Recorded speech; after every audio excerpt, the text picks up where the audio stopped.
भरत तिवारी के एनकाउंटर में बड़ा फैसला आ गया है, क्योंकि अब होगी इसमें न्यायिक जांच, क्योंकि सम्राट चौधरी के एक पोस्ट ने पूरी बहस को ही बदल दिया है। अब नमस्कार स्वीकार करिए, आप देख रहे हैं खबर पॉइंट, मैं हूं आपके साथ शुभम उपाध्याय।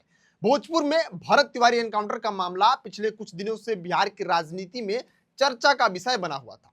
घटना सामने आने के बाद लगातार लोग सवाल उठा रहे थे। लोग पुलिस की कार्रवाई पर सवाल खड़े कर रहे थे और प्रशासन की कार्यशैली भी निशाने पर थी। इसी बीच बिहार के मुख्यमंत्री सम्राट चौधरी ने एक बड़ा फैसला लेते हुए एक्स पर पोस्ट कर घोषणा की है। 17 जून 2026 को हुई इस पुलिस मुठभेड़ की स्वतंत्र और निष्पक्ष जांच के लिए उच्च न्यायालय के एक सेवानिवृत्त न्यायाधीश से न्यायिक जांच कराई जाएगी। यह फैसला इसलिए भी अहम है क्योंकि इस मामले को लेकर सरकार पर लगातार दबाव बढ़ रहा था। विपक्ष तो हमलावर था ही, लेकिन सत्ता पक्ष के भीतर भी अलग अलग राय देखने को मिल रही थी। एक तरफ केंद्रीय मंत्री जीतन राम मांझी इस कार्रवाई को सही बताते हुए बिहार पुलिस को वेल्डन कह रहे थे, वहीं दूसरी तरफ विजय सिन्हा और अश्विनी चौबे जैसे नेता पूरे मामले पर सवाल उठा रहे थे।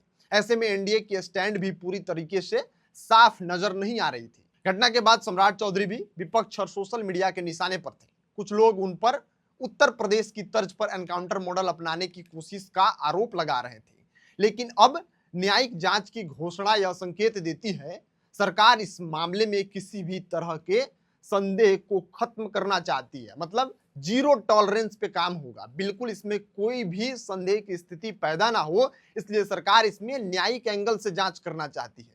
अब सबसे बड़ा सवाल यही है कि न्यायिक जांच में क्या सच सामने आ जाएगा, क्या पुलिस की कार्रवाई सही साबित होगी या फिर इस मामले में कोई नया खुलासा होगा। फिलहाल बिहार की नजरें जांच पर टिकी हैं, क्योंकि यह रिपोर्ट तय करेगी कि भरत तिवारी एनकाउंटर की असली कहानी क्या है और सम्राट चौधरी अब स्वेच्छा से या बेबस होकर इसमें न्यायिक जांच कराने की मांग की है। क्योंकि लोग सवाल उठा रहे थे, लोग कह रहे थे कि जब भरत तिवारी आत्मसमर्पण कर दिया था, अपने हथियार को पुलिस के सामने डाल दिया था, उसके सामने फेंक दिया था, तो फिर इनकाउंटर की क्यों नौबत आ पड़ी। अगर इसमें प्रशासन दोषी है तो क्या प्रशासन के ऊपर किस तरह की कार्रवाई होगी, यह भी देखना दिलचस्प होगा।